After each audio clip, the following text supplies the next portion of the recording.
Trust the Profits is proud to be sponsored by Game of Silks. Go to silks.io to get in the game. Real ownership, real races, real rewards. What's up? It's your favorite show, Doubling Down. If you followed me last week, we went skinny on our tickets with Saudi Crown and Track Phantom. So in the world of sports, it's a plus 220. I know that's not a lot when you're betting the daily doubles and horse racing, but for all you sports bettors, I think that's a very nice value when you go skinny on the ticket and are able to hit it like that. Of course, Game of Silks has some season 2 news that they just came out with.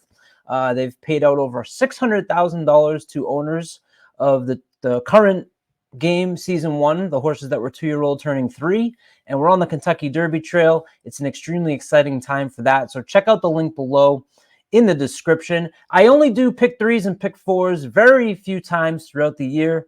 Pegasus weekend is one of them. We're going to go with a pick 4. So we're going to try and put 2 doubles back to back. And I have a special guest on this week's Doubling Down.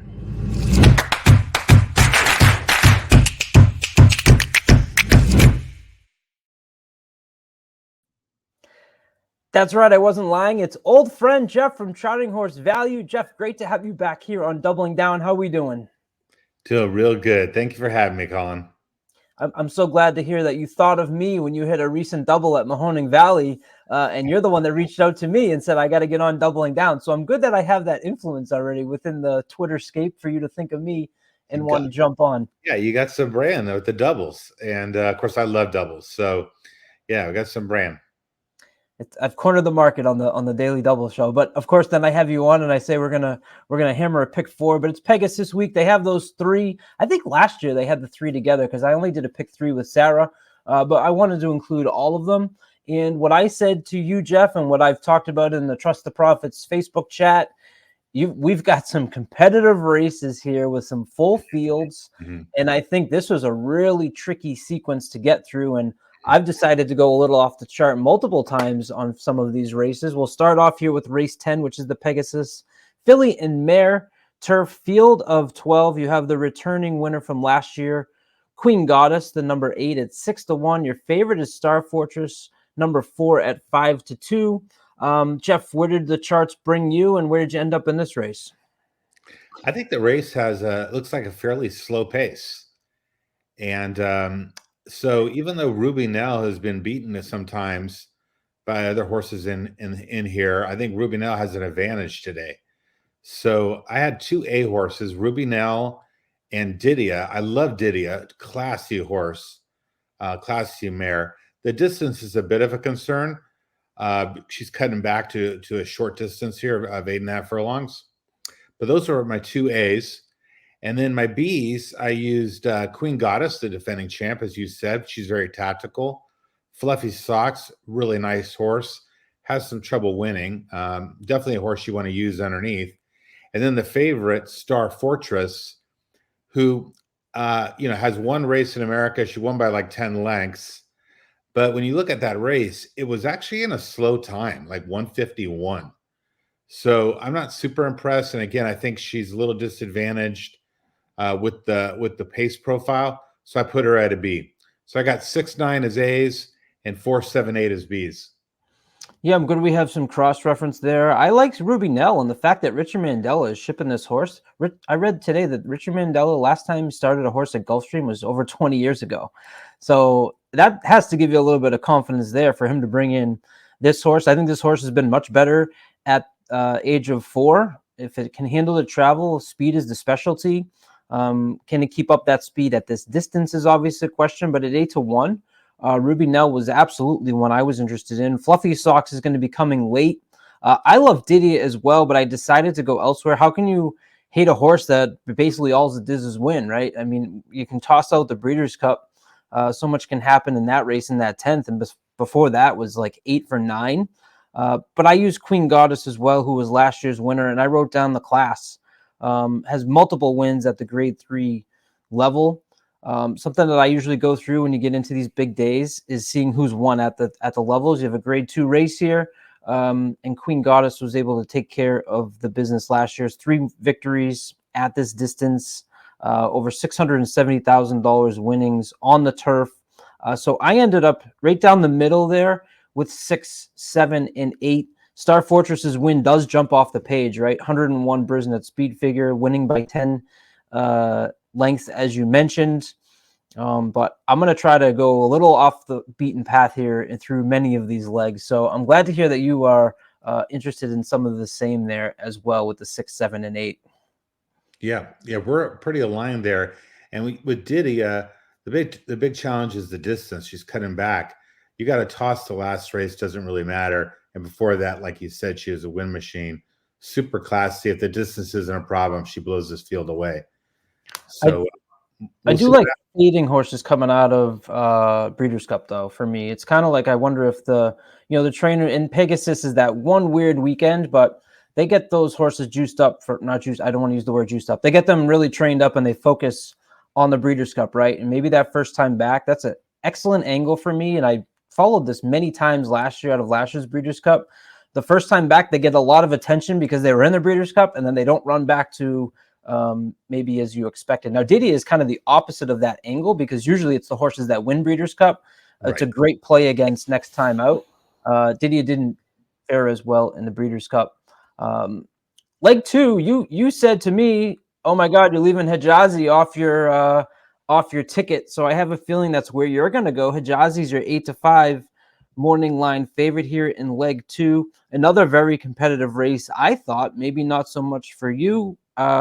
Let's talk about Hijazi. It's competitive. I had to find a single somewhere. I wanted to have a budget under $50. And as I was putting my ticket together, I couldn't do it. I had 2 A's in here. I had Accretive and Hijazi. And I decided to drop Accretive to a B. I'm probably going to regret that. But if people have a bigger budget, you could consider Accretive as an A. But I decided to single Hijazi. By the way, I handicapped this race before I knew the morning line. And then the morning line came out, and this horse was 8-5. So I still think I'm on the right horse there. So I got Accretive as a B. I got Gilmore as a B. Nice form at this distance. And I got Tumba Roomba as a B. Really second fastest on my chart. And so really, really good tactical speed. Should be stalking Hijazi. So I'm trying to get the horses that are staying up close, especially on the dirt at Gilmore. One other horse I'll mention is Steel Sunshine. I didn't use this horse. It's the last horse I dropped to get to budget. But that horse, I think, is a nice horse. My negatives on the Brendan Walsh train Gilmore was Brendan Walsh being a 3% trainer this meet. I ended up on the outside here. Accretive, I wrote down that this horse has 3 wins, and they were all on Lasix. And it's the same thing I wrote down for Giant Game. And I'm just wondering if that's the key for these horses to be victorious. I went to the outside and used the 11 Tumbarumba, sired by Oscar Performance. Love that, especially at Gulfstream. The last 2 races, I think, were very strong. And I think this horse might get overlooked. If you cross out that 7 furlong at Ellis Park, which was in the slop, so there's an excuse there. Cross out the 2 races at Gulfstream that were on the turf, and the speed figures from a Brisnet standpoint put this horse right in the company. Yeah. I think he's going to be, tactically placed fairly well. And I went to even the outside of this horse with Signator, your number 12, with Hall of Fame jockey Javier Castellano aboard. Cutting back in distance, this is going to be one of the horses coming late. I saw a little bit more speed early in this race, and the speed figures, I just love horses that just continue to increase from a speed figure standpoint. I'm not really necessarily a speed figure player, but the one thing I do look for is just that continual progression forward. So we're in the 4-year-old season of this horse, then I don't know that we've seen the best of Signator yet. So I'm going to take a shot and try to get by your Hijazi 8-5 and the 2 outside horses here. Okay. Signator, anywhere on your charts? Any interest? Am I worried there? I mean, at 15-1, I'm not going to talk anybody out, and the horse actually improves to 9-1 on my best odds. So there's a little bit of value on Signator at that kind of price. The big concern for me is stepping up into graded company off of a listed stakes, and the horse took 4th in that listed stake. So I think the horse is probably a bit outclassed. And I agree that that horse might drift up in money, but well, definitely for sure, Tumbarumba would drift up, and you get Saez on board. That's why I like him. He's one of my horses. But Signator is a West Point horse. Those horses typically get bet. Yep. And interesting to know that Cyclone Mischief is back. You might remember Cyclone Mischief from the Kentucky Derby Trail, finishing third in the Florida Derby, went back to a fourth place at Churchill, an optional claimer. But Cyclone Mischief's a horse we haven't seen from in a while for those that followed the Derby Trail last year. So we move on, and again, man, this just, you're in the teeth of competitiveness, I think, here. Multiple ways I think you can go in the Pegasus World Cup turf. They're going 1 mile and an eighth, and I don't know that there's a ton of speed in here. You'll get some forwardly placed from Main Event, who I think is interested. Warm Heart, the number 9 horse at 9 to 5. This is a horse that's been traveling the world, right? Doing it all over the place. Ireland, Great Britain, France, went out to Hong Kong and now finds herself. It's a her, so we get the girl taking on the boys here in the Pegasus turf. Warm Heart, interested? Yes or no? Very much so. Yep. No way I'm leaving off O'Brien and Moore. And that horse could have raced in race 10. The Filly Mare Turf opts for this spot, and I think it's the horse to beat. The other horse that I like, I just love this horse, is Sherrill Spite. 15-1 morning line, I don't think is going to stay there, but I love this horse.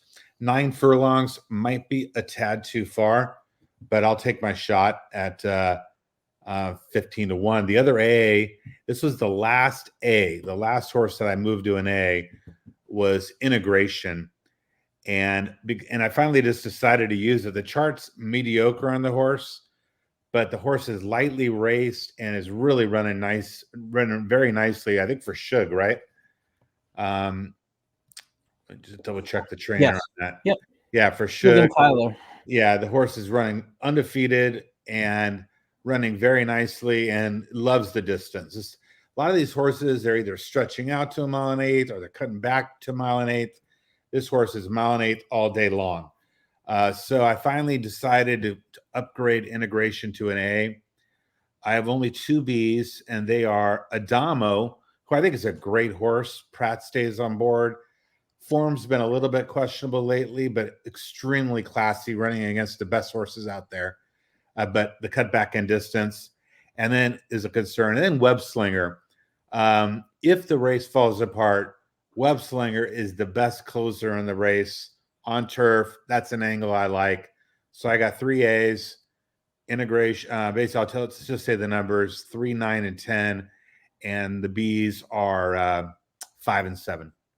Well, at least you mentioned the horses that I'm going to go with here, because I am going to leave Warm Heart off. And look, I'm leaving Hijazi off. I'm leaving Warm Heart off. If we're going to take a swing here, Alhambra is going to yell at me for not betting any of the chalk, but that's okay. Warm Heart, this horse has been racing every single month, a lot of the travel, and you just mentioned some of the distance, right? It's been racing obviously at longer. I know what I'm doing and taking a shot against here. First time through, I landed on Warm Heart, and then I went through again, and I landed on 2 of the other horses that you had mentioned. Integration, horses only raced 3 times. Again, I just mentioned that increasing speed figures. Don't know that we've seen the best from Integration. So another step forward with Tyler Gaffleone back aboard. Is going to be sitting close.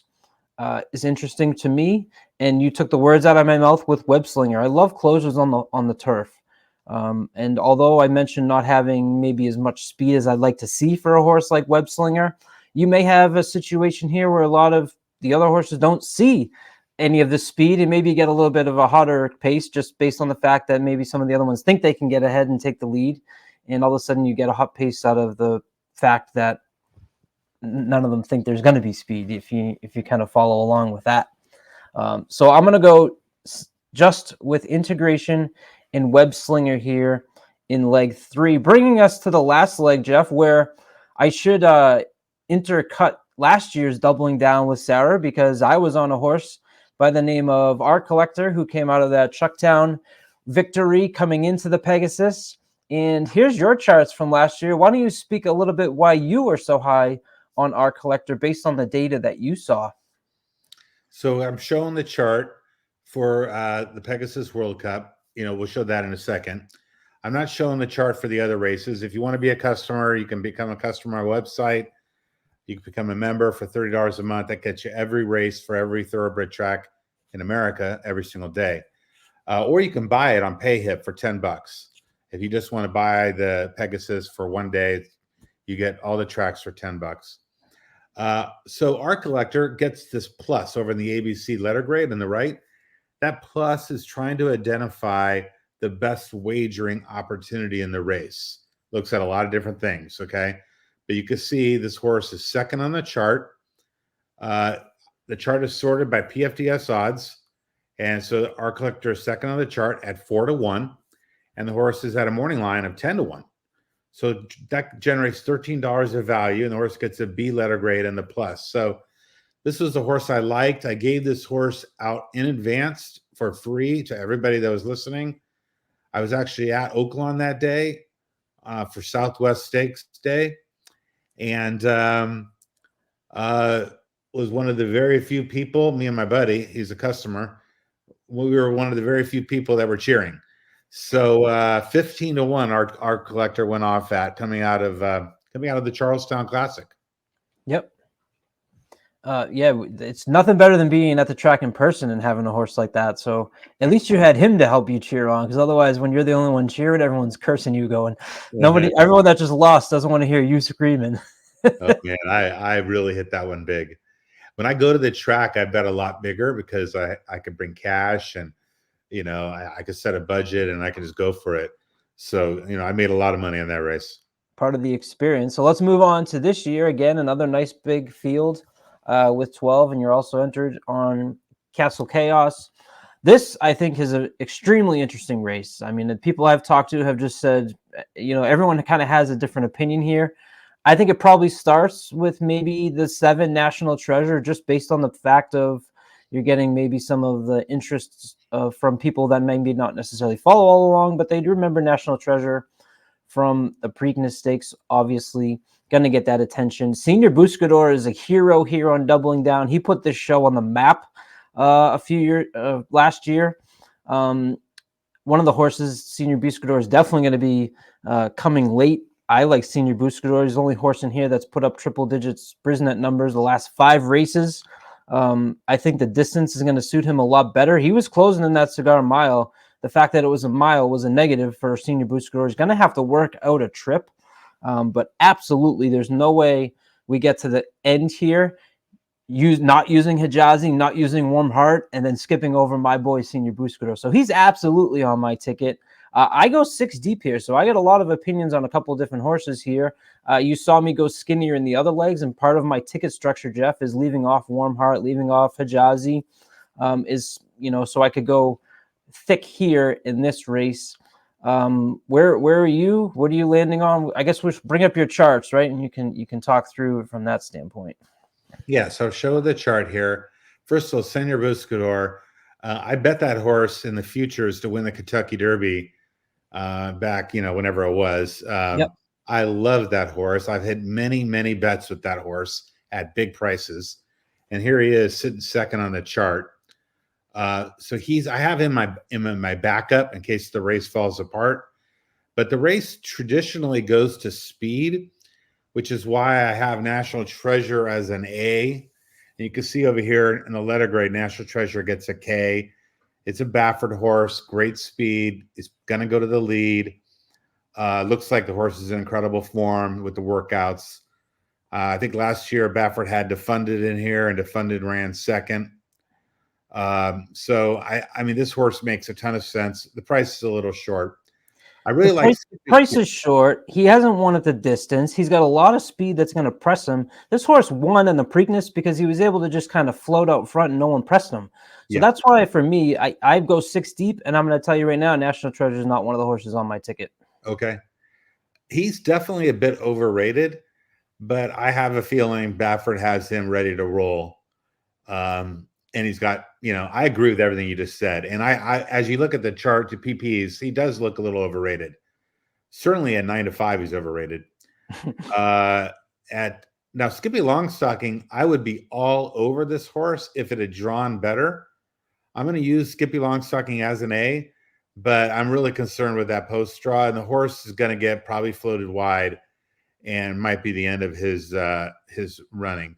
The B horses, I already mentioned Senior Buscador. I'm definitely using O'Connor, who won the local prep and is in probably the best form of his career. I left off Hoist the Gold, who I think cannot go 9 furlongs. Same. And then I used Trademark and First Mission, who as Bs, who I think Trademark actually recently beat First Mission, but they were like noses apart. So I got them as backups as well. Yeah, I included those two on my ticket as well. First Mission, remember, is a horse that was scratched on Preakness Stakes. This was a horse that had a lot of chatter going into that race as possibly going to be one of the favorites in that race. Brad Cox, Luis Saez. This horse has not done much wrong. 3 victories, 5 times run. Has a second at the distance. I really like First Mission over a horse like National Treasure. I wonder if National Treasure really needs to be on the front end, whereas First Mission can kind of sit off and maybe be in a better spot. I think the trip here sets up much better for a horse like First Mission. So of a short price, I am going to use First Mission. We talked about Senior Buscador. I'm going to include Trademark as well. I'm going to include Dynamic One. I have a little bit of the Pletcher here. Don't want to get beat by the other Pletchers. You're getting Pletcher and IRAD for a 15-1 morning line. That was something that as I was going through and I kept not being able to cross off horses, I'm not going to not include a horse like Dynamic One, who's 3 for 5 at the distance, 5 for 5 in the money at the distance. The mile and an eighth is something I pay attention to. I didn't have interest in Nimitz class. O'Connor last year, 11th place out of 12 in this same race here, but is obviously running, like you said, better this year, especially recently. And who else did I use? I got to bring up my ticket because I used so many here that we gotta remind who did we talk? Who did I have not talked about? I am going to use Skippy, and I'm going to use Krupe. I think Krupe with Dottoria board. That's the other. Like I said, I don't want all these Pletchers to beat me, so I'm going to include Krupe at a price. I think this horse is in really good form. Has won 4 out of his last 5 races, and is 3 for 7 at the distance. I tend to gravitate towards horses at these longer distances that have shown success at the distance in the past. Okay. So my ticket ends up being $36, 6, 7, 8 with the 11, 12 with the 3, 5 with the 3, 5, 6, 8, 11, 12. Now, Jeff, can you just inform the viewers a little bit on the AB scenario? Because I kind of did what you call a caveman ticket, where I put all the horses I like. Most of mine are the A's. Although that's a lot of A's to have in the last leg, so I don't know that you can totally throw that angle at me. But how do you play this A and B scenario that you have laid out here on the ticket? First of all, I did set a budget of $50. And so obviously if your budget's bigger, you can go deeper. Okay. These are horses that I think have a shot at winning. But obviously I'm not all the combinations have the same likelihood. So the way I play this is I bet the all A's, and then I bet a ticket with 1B and 3 A's. So for example, I bet the 4, 7, 8 in leg 1, and then I bet the leg 2, leg 3, and leg 4 A's. So in total, I bet 5 tickets. Okay. 3 A's, 1B, 4 times, and then the all A's. And if I did my math correctly, that's $49. I think it's a good way to play pick fours. You got to leverage some opinions. Like I said, I went with the bold single in leg 2. That's Hijazi. But if Hijazi loses, I got 3 backups, 6, 8, 11. And then I can hit one of the A's. I got to hit all A's the other 3 times. So we'll see how it goes. It's a very tricky sequence, to say the least. Yeah, you can have a lot of fun with it. And I think, just like I said, a lot of people are thinking a lot of different ways of where you're going to go. Where are you going to use your single? Is the pick 4 where you start to use the A and B setup as opposed to a pick 3? You could do it with the pick 3s as well. You just got to be much skinnier on the A's, Okay. But you could do it on the pick 3s, and it works fine. And it works great on pick 4s. I'm not sure it works so great on pick 5s. Pick Okay. fives, you might need to do like 3 A's, 2B's. Yep. And again, it's your budget. For example, you could caveman this whole ticket for $300. If you got a $300 budget, you could caveman the whole thing. But I'm trying to use my money wisely and spend less than $50. That's right. This is the show for the common man, Jeff. We don't come on here throwing out $300, $400 tickets. So I'm glad that you took that proper approach. Let the people know one more time where we can find your product. Yeah, just search for Charting Horse Value on the internet or on Twitter. You'll find me. My website's www.chartinghorsevalue.com. And you can subscribe there and be a member for $30 a month. And that's the best way to go. You get access to every track and every race every single day. And then, but if you want to just try it out, you can buy it for $10 on payhip.com. And you can find the link on my website, but it's payhip.com/chartinghorsevalue. But look me up on Twitter, follow me. I occasionally do give out free stuff, free tickets, free bets. And I've got a loyal customer base, loyal following. And we had a great weekend, a huge weekend. So hopefully I could do it again. And one of those loyal followers I know is Keith right here on Trust the Profits, who uses the Charting Horse Values very wisely in order to cash in stable duel many, many times. I know that your charts really help him out when it comes to his plays in stable duel. He's each and every stride on Twitter. You can check him out and see how well he does. I know that him, El Hombre, and Tim all cashed recently today in stable duel. So that's proof right there for you.